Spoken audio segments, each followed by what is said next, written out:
il a mal fait les choses, la tour se fissure, c'est pas carré, donc on va démolir tout ça et on reconstruira par la suite. La fait, ça va prendre plus de temps que prévu, d'accord?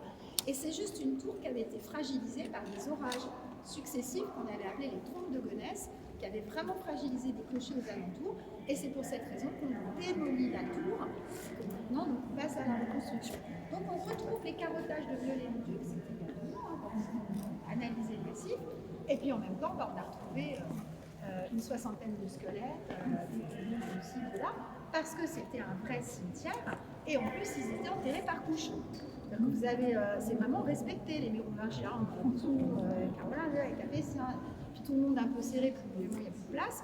Et donc ils ont vraiment réexhumé plein de sarcophages à cette occasion-là. Donc vraiment ici, c'est un chantier de fouille permanent. D'accord ?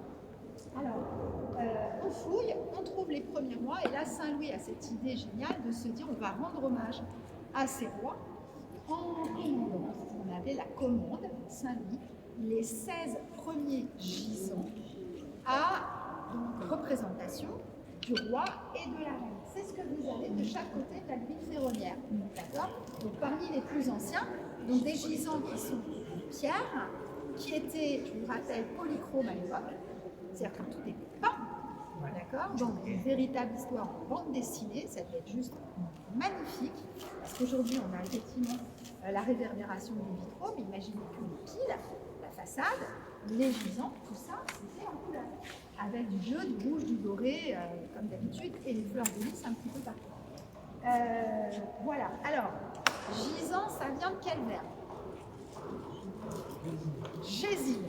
Bravo, un point. Peut-être même 2. Ça vient de gésir, qui est un verbe absolument sublime pour les anciens profs, parce que figurez-vous qu'il n'a que 2 temps de conjugué. C'est super, hein, l'aide, vous cherchez à gésir, présent, imparfait, présent. On dit je gisais, on dit je gis.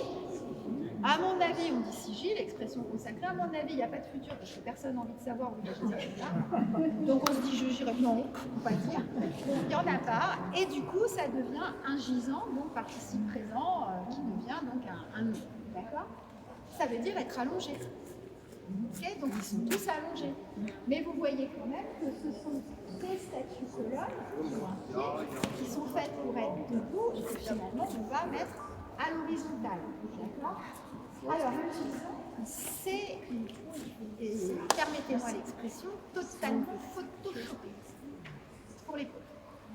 Parce que c'est une reproduction idéalisée. Donc vous les regardez tous, ils sont beaux, ils sont jeunes, ils sourient, ils n'ont pas de pustules, ils n'ont pas de verrues, ils n'ont pas de déformation, ils n'ont pas de rides.